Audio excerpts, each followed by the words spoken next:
Kepada para narasumber, ada beberapa keresahan yang dirasakan oleh sebagian umat Islam tentunya.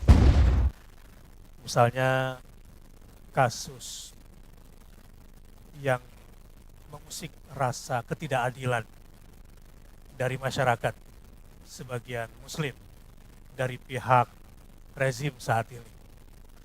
Atau dari masa ke masa, Islam yang sejak awal sangat toleran seakan-akan tidak mendapatkan tempat sebagai mayoritas. Dan belakangan ini, walaupun sudah kunjungan ke istana, ada semacam keterusikan dari sebagian masyarakat, ya terutama yang merasa dikriminalisasi dan ketidakadilan juga dalam sisi hukum. Saya ingin bertanya kepada para panelis, kira-kira apakah pandangan Bapak-Bapak sekalian seputar ini? Kelihatannya Pak Fadlizon yang paling siap ini. Tentang kondisi kekinian tadi, ada yang merasa ketidakadilan itu menimpa umat Islam. Kemudian juga kriminalisasi misalnya. Padahal dalam sejarah kita sudah saksikan tadi bagaimana peran para tokoh Islam di Indonesia ini. Silakan Pak Fadli, 3 menit. Ya. Assalamualaikum warahmatullahi wabarakatuh. Waalaikumsalam warahmatullahi wabarakatuh. Yang saya hormati Pak Bahtiar Nasir dan seluruh hadirin. Menurut saya salah satu masalah yang ada sekarang itu karena ada sebuah kekuasaan atau rezim yang tidak mengerti masa lalu. Jadi orang kalau tidak mengerti masa lalu, tidak mengerti masa kini. Orang yang tidak mengerti hari ini tidak akan bisa merancang masa depan. Nah, kalau melihat masa lalu terkait dengan tadi apa yang disampaikan di dalam prolog, bagaimana sebetulnya posisi umat Islam dalam negara ini. Saya kira di dalam sejarah itu diakui bahwa gerakan nasionalisme di Indonesia pelopornya adalah Islam. Itu diakui oleh sejarawan-sejarawan barat sendiri seperti Emerson, Bluvier, ya Van der Mehden dan sebagainya. Itu mereka melihat sejarahnya sejak awal kebangkitan nasionalisme di Indonesia tidak bisa dipisahkan dari Islam. Dan itu kemudian sampai ketika kita merebut kemerdekaan sampai sekarang dan seterusnya. Sehingga kalau ada yang melihat dan kekuasaan yang melihat umat Islam itu dipinggirkan dan menjadi sebuah ancaman, bahkan dianggap ini akan menjatuhkan NKRI, pasti orang itu tidak mengerti sejarah. Termasuk yang membuat NKRI ini ya dimulai dari Mosi Integral Natsir sebagai ketua fraksi Masumi ketika itu di tahun 1950, 3 April. Dan seterusnya, saya kira banyak di dalam proses pembuatan Undang-Undang Dasar 45, Pancasila dan sebagainya. Jadi peran dari tokoh-tokoh Islam ini sangat sentral. Meskipun kita juga tidak menafikan ada tokoh-tokoh lain gitu ya. Jadi kalau sekarang ini persoalannya persoalan satu rezim yang tidak mengerti sejarah dan bagaimana menempatkan umat Islam di Indonesia sehingga bisa terjadi apa yang disebut sebagai kriminalisasi, kemudiannya ada penistaan terhadap agama, ada perpu ormas, ya, ada diskriminasi di dalam pemberantasan hoax, ya. Itu menunjukkan bahwa rezim ini tidak mengerti, ya, bagaimana memposisikan umat Islam di Indonesia, memposisikan Islam di Indonesia seolah-olah menjadi ancaman. Padahal ini adalah fondasi yang terkuat dari republik ini, ya, salah satunya umat Islam. Karena bagaimanapun secara mayoritas berada di Indonesia, dan saya kira umat Islam Indonesia yang paling toleran di dunia. Tidak ada di negara-negara lain umat Islamnya setoleran yang ada di Indonesia. Nah, ini ironisnya tidak terefleksi. Selalu disebut bahwa Islam di Indonesia yang terbesar di dunia, umat Islam yang terbesar di dunia, tetapi tidak terefleksi penerimaannya sebagaimana yang seharusnya. Jadi seolah-olah tadi satu seperti ancaman, yang kedua dibuat tidak nyaman dan diperlakukan kurang adil. Ini 3 menurut poin saya. itu ya. Terima kasih. Luar biasa, tegas dan tajam sekali. Tentu kita berbicara ini untuk mencari solusi. Ini masih pembukaan, jadi sudah mulai agak panas ini. Kalau Caimin apa kira-kira pandangannya tentang sejarah Islam dan apa yang sedang terjadi pada hari ini? Mungkin Caimin punya pandangannya sendiri. Assalamualaikum warahmatullahi wabarakatuh. Waalaikumsalam. Bismillah, alhamdulillah, wassalatu wassalamu ala rasulillah, wala hawla wala quwwata illa billah. Bapak Tiar Nasir dan seluruh narasumber yang saya muliakan, hadirin-hadirin sekalian yang berbahagia. Maaf agak terlambat ini, dan pertama saya sungguh bahagia, bangga di panggung yang dahsyat ini kita semua dipertemukan dalam keadaan sehat walafiat. Yang kedua, apresiasi Pak UBN yang menginisiasi acara ini untuk membicarakan hal-hal yang sangat strategis, fundamental, dan menentukan masa depan Indonesia di masa yang akan datang. Dimulai dari realitas kekinian untuk kita tarik lebih jauh dalam konteks kesejarahan yang luar biasa, diawali dari perjalanan umat Islam jauh sebelum kemerdekaan 1905, 1908 dan seterusnya, di mana semangat keislaman yang tumbuh dan nilai-nilai ajaran yang berkembang di tanah air kita, baik yang menjadi gagasan orisinal kebangsaan kita maupun yang menjadi dialektika di tingkat hubungan antar tokoh-tokoh Islam dunia dengan umat Islam Indonesia. Ambil contoh misalnya kekuatan pemikiran Hos Cokroaminoto yang kalau mau kita telusuri sesungguhnya berpijak kepada sosialisme religius atau pijakan kepada social justice atau keadilan sosial. Nah, keadilan sosial yang akhirnya menjadi semangat perlawanan terhadap kolonialisme yang kemudian melahirkan nasionalisme baru yang menghasilkan perlawanan dan berujung kepada kemerdekaan. Dari spirit itu bahkan dialektika tokoh-tokoh umat Islam, Hadratus Syekh Hasyim Asy'ari, Kiai Wahab Hasbullah, yang juga menjadi teman dialog dari Hos Cokroaminoto ini melahirkan spirit untuk mewujudkan sebuah masyarakat atau nation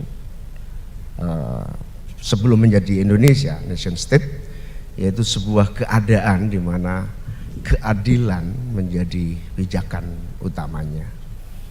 Kalau hari ini kemudian ada yang merasa dikriminalisasi, ada yang merasa didiskriminasi, sebetulnya adalah bagian dari hilangnya spirit, hilangnya nilai dasar dan semangat social justice atau keadilan sosial atau semangat sosialisme religius yang ditanamkan oleh para perintis dan pendiri bangsa ini. Lalu apakah penyelewengan ataupun munculnya kriminalisasi itu melenceng dari spirit kebangsaan? Tentu kita nanti akan diskusi panjang lebih jauh. Tapi realitas kekinian yang harus kita cari jalan adalah agar pemerintah maupun kekuasaan benar-benar bisa membuktikan rasa adil dan rasa kenyamanan dan kebersamaan dalam sebuah negara bangsa. Nah, dalam konteks itulah rasa keadilan ini muncul tidak lain adalah karena kesadaran kebersamaan itu menjadi kebutuhan pokok, dan munculnya rasa ketidakadilan ini diawali oleh prejudice atau kesalahpahaman antara yang ditangkap oleh pemerintah dalam hal ini kekuasaan, dengan apa yang berkembang dan tumbuh di masyarakat. Nah, untuk itu tidak ada pilihan lain, harus dibangun satu rasa saling percaya, trust, tidak ada saling curiga, bisa mencari titik temu dalam dialog yang seimbang dan sejajar, karena akhir-akhir ini hampir tidak ada dialog, yang ada monolog dan yang ada adalah masing-masing merasa paling benar di dalam satu sistem kebangsaan kita. Oleh karena itu, mau tidak mau semua harus duduk bersama untuk membicarakan rasa ketidakadilan ini, sehingga apa yang disebut prejudice, kesalahpahaman, tidak menghasilkan kriminalisasi. Dan kriminalisasi yang menghasilkan ketidakadilan apapun harus kita atasi dan kita lawan menjadi perbaikan yang lebih adil dan Terima kasih. menyenangkan. Luar biasa. Kalau kata kuncinya Pak Fadli tadi, ada yang salah paham, gagal paham barangkali. Kalau Caimin lebih kepada prejudice, ini ada kesalahpahaman nih. Jadi, tapi masing-masing memiliki latar belakang yang sama. Artinya bahwa Islam tidak bisa dipisahkan dengan nation ini. Luar biasa untuk dua narasumber kita pada hari ini. Calon-calon pemimpin Indonesia ke depan insya Allah, dan hari ini sudah memimpin. Pak Anies, bagian yang ganjil ini. Silakan Pak Anies. Anies yang mana? Anies Mata, sorry. Kita punya dua Anies yang istimewa. Silakan Pak Anies Mata. Bismillahirrahmanirrahim. Assalamualaikum warahmatullahi wabarakatuh. Waalaikumsalam warahmatullahi wabarakatuh. Ustadz Bakhtiar Nasir yang saya hormati, serta rekan-rekan narasumber dan para panelis.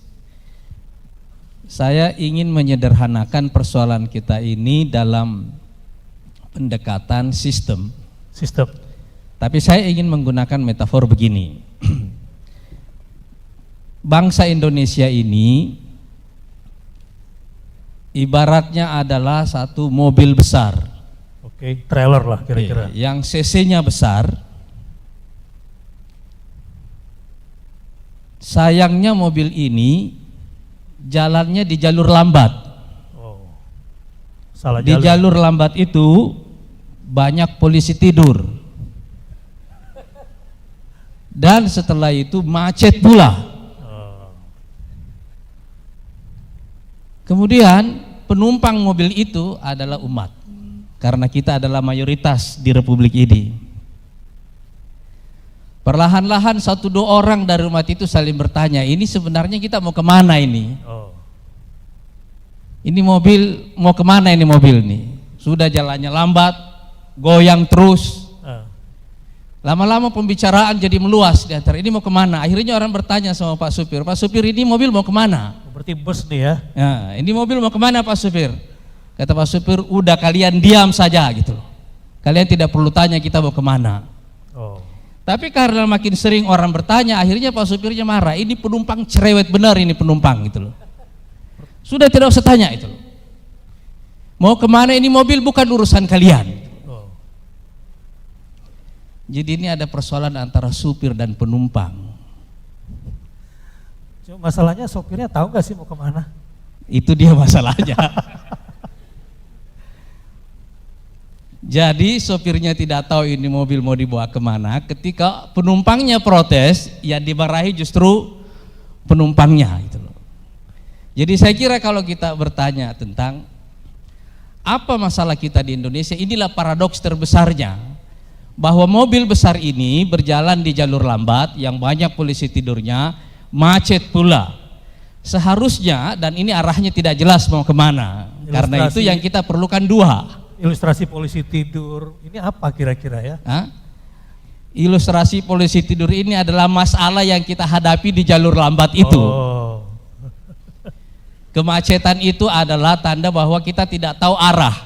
Oh. Karena supirnya tidak mengerti jalur cepat itu ada di mana. Jalur tol itu ada di mana. Atau di Indonesia jalan tol kan baru mau dibangun sebagian besarnya sekarang kan. Jadi yang kita perlukan sekarang itu dua menurut saya. Yang pertama adalah GPS. Arah baru bagi mobil ini. Dan yang kedua, saya kira sopir baru yang tahu bagaimana memindahkan mobil ini segera ke jalur cepat supaya larinya bisa kencang. Mungkin harus anak muda kali sopirnya itu Pak ya. Harus orang yang lebih muda kali sopirnya. Karena yang muda ini agak-agak kebut. perlu yang lincah gitu. Tepuk tangan buat Pak Anies Mata. Sebuah ilustrasi ringkas tetapi jelas. Nah, Pak Gubernur kita ini, saya pernah kepleset. Pak Anies ini Gubernur Indonesia. Saya bilang, gak taunya kemana-mana jadi Gubernur Indonesia. Ada ikut kepleset juga. Ustadz Badiana sih tanggung jawab itu.